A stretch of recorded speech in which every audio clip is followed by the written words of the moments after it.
And we are back at it. I am your YouTube imam.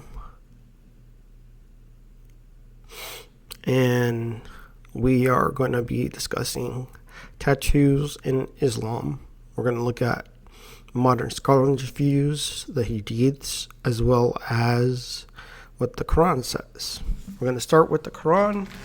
And guess what? The Quran says nothing about tattoos. So there is no ruling whatsoever about tattoos in the Quran. So of course we go to the Hadiths next, and there are two Hadiths, which most Sunni scholars point to as prohibiting tattoos. So I'm going to go to the script, and we're going to go to the tattoos. We're going to discuss tattoos. As with many aspects of daily life, you may find differing opinions among Muslims on the topic of tattoos. The majority of Muslims consider permanent tattoos to be haram, forbidden, based on the Hadith oral traditions of the Prophet Muhammad, peace be upon him. The details provided in the Hadith help to understand the traditions relevant to tattoos as well as all forms of body art. Scholars and individuals who believe that all permanent tattoos are forbidden base their opinion on the following Hadith. It was narrated. The Prophet, peace be upon him, said, "Curse the ones who does tattoos and the ones who has tattoos done." Although the reason for the prohibition are mentioned in the Sunnah of the Prophet, there are various possibilities and arguments, and these are some of them. It goes, tattooing is considered mutilating the body, thus changing Allah's creation. The process of getting tattoos inflicts unnecessary pain and induces the possibility of infection, such as hepatitis, AIDS, things of that nature. Tattoos cover the natural beauty and are therefore a form of deception. Also, non-believers often adorn themselves this way. So getting tattoos is a form of imagery of the kafir, non-believer. So that's one thing that Islam says. And I want to expand on it a little bit. There's another hadith. I got to bring it up. It says,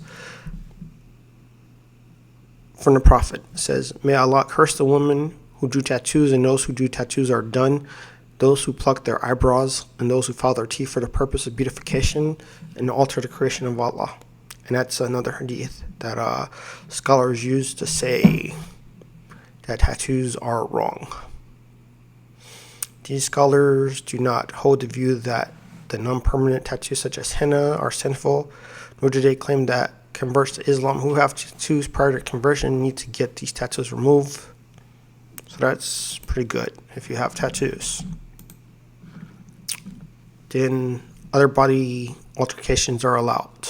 So we're going to look at other body alterations that are allowed.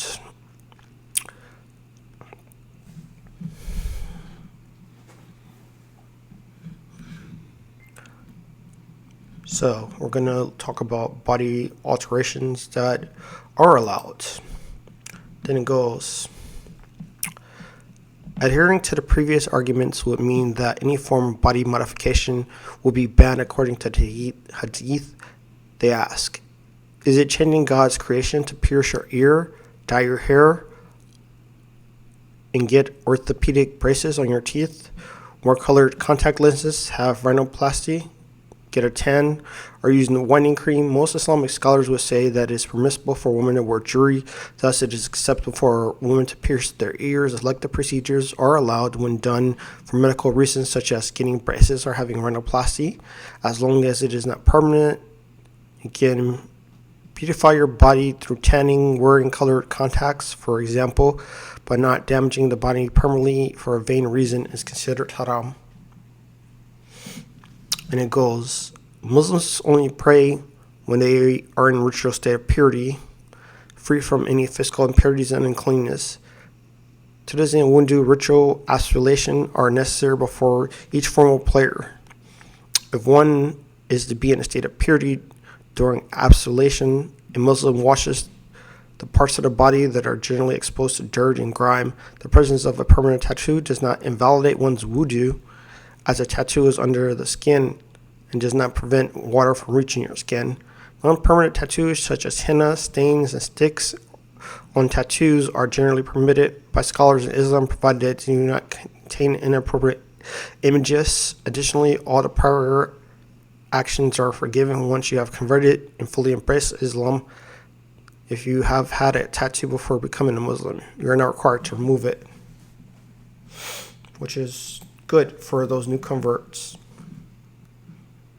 And then I wanted to talk about tattoos, Muslims that do have tattoos. When you go to Morocco and, a lot of the Berber tribes, the women, they have facial tattoos. Even in Egypt, years ago, the Egyptian women, there's cases and there's books that you got to go back in history. But even now, modern day, there's Berber, there's Bedouin women that wear tattoos on their faces, and some of the men do as well. And they're, in my opinion, they're beautiful. But of course, that's their traditions, and those a lot of times predate Islam.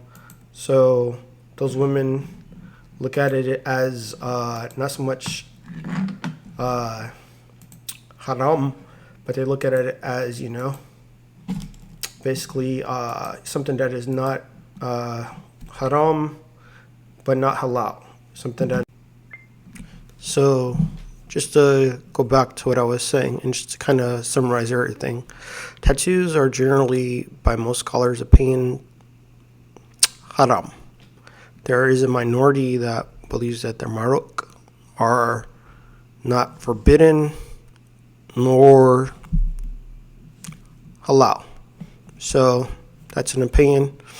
There is no Quranic authority as far as anything in the Quran that says, the haram. And there is a tradition of tattoos, Afghanistan, Morocco, Pakistan. I've seen a Kurdish woman with tattoos. I've seen a lot of Moroccan women, especially the older women. There's some Egyptian women that I've seen with tattoos as well.